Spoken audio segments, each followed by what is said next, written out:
Alright, this is Group 6 with A-Life Tournament, and these are our changes we have for our final. So, first thing you'll see is our main menu has some changes. We no longer have settings, and in its place is the leaderboard. I'll show that soon. In addition, the only setting we had left, because we didn't have audio, is full screen. So you can see, if I click this, I will go into full screen.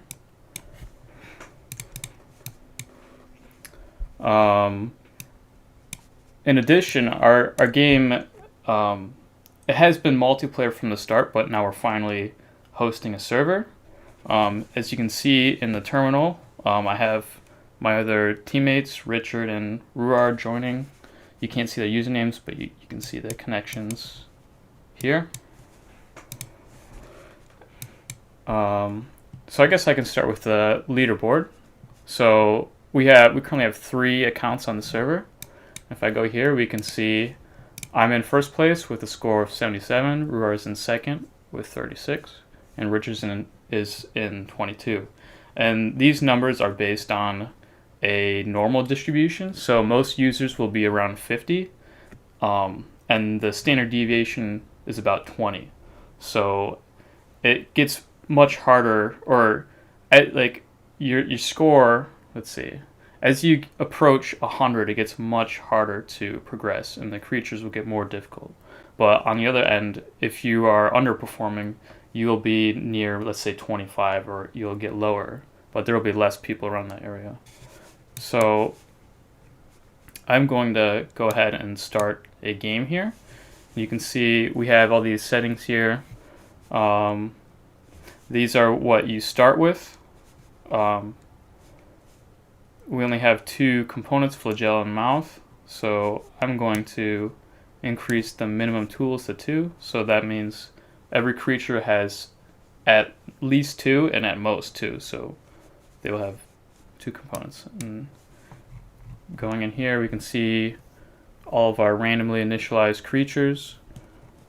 I'm gonna speed up the simulation by unlocking, and then we can look at the stats here, and I can even turn off rendering. We can see our population is starting to increase. So if I turn rendering back on, we can see what species took over. It looks like this yellowish greenish color. So since this is multiplayer, I can compete against chunks from other players. So if I click tournament and select a chunk to represent me, let's say these creatures here, you can see the server created a tournament, and we can hit start. I'm going to pause here. So you can see I spawn in this top right corner, and then this chunk over here is from Ruar, and he previously submitted this chunk.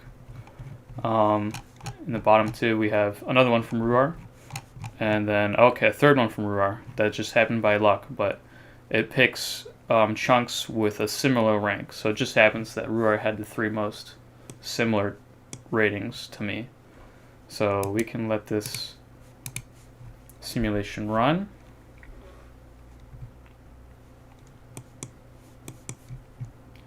It looks like it's hard to tell, but mine seem to be spreading the fastest. I'm going to go ahead and unlock and turn off rendering so we can speed through this.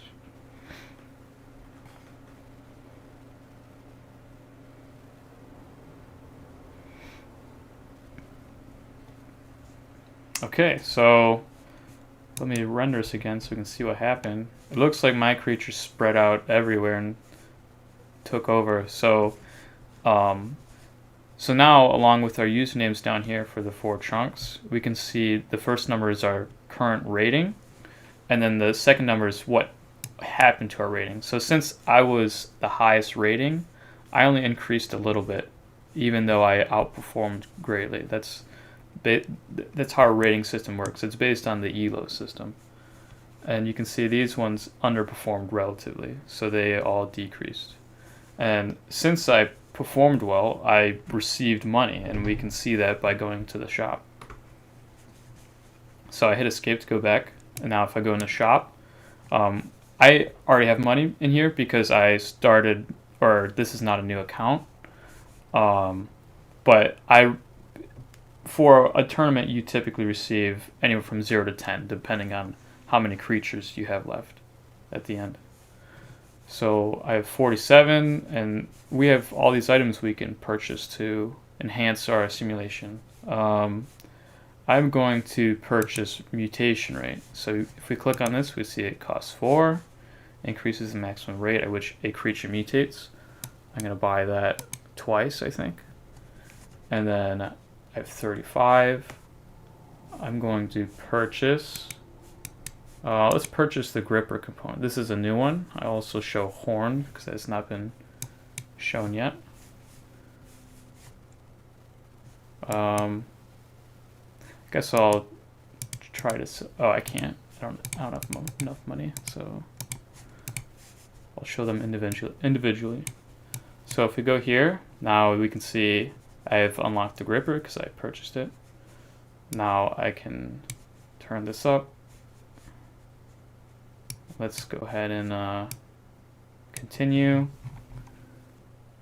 Now we could see, oh, I missed it. Let's see. Oh, there's one. So this is what a gripper does. When a creature is grabbing, a gripper allows a creature to grab food. So you can see it has this overlay, this green overlay, and that means this creature is holding onto this food. So if I spectate this creature, you can see it is holding the food, although it doesn't have a mouth, so this creature is not going to do very well. Another feature that we added was the similarity visualizer. So we noticed it was sometimes hard to figure out which creatures belong to what species. So now, if you let me run this for a bit to get a population going. Okay, so so now we have all these different creatures, but they're all different colors, so we don't really know who belongs to what species. So if we right-click on a creature, we can click on similarity, and now the brightness of the creature corresponds to how similar they are. So this one is the most similar to itself, so it's the brightest shade, and we can see these other ones are gray, and they're somewhat similar, but then these other ones, oh, I switched the creature, but these other ones are from different species, and that you can tell from the coloration. So that's just a visual aid. So now I will show the last component. That is the horn component, which is, it's not very good, but that's okay. So we've got horn enabled. Now if we go ahead and hit, actually I'm going to turn down the creature deviation, and let's see, maybe the food deviation a little bit. I'll keep these around here. What this is doing is it's making the creatures and the food spawn closer together. So if we hit continue, we can see we have this little pool of creatures, and now they have horns. So these little spiky things that are shooting out. And let's see here if we can witness any. So here, this ring around the creature represents its health. If it's on the outside, then it has full health, but as this ring gets smaller, that means it's losing health. So if we watch these creatures,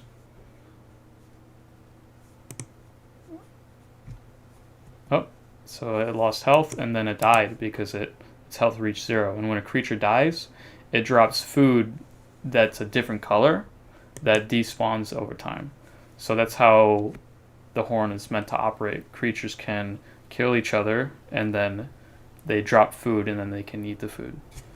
So if we run this, we could see there's lots of green food still, but there should be some orange food. You can see little blobs being dropped around.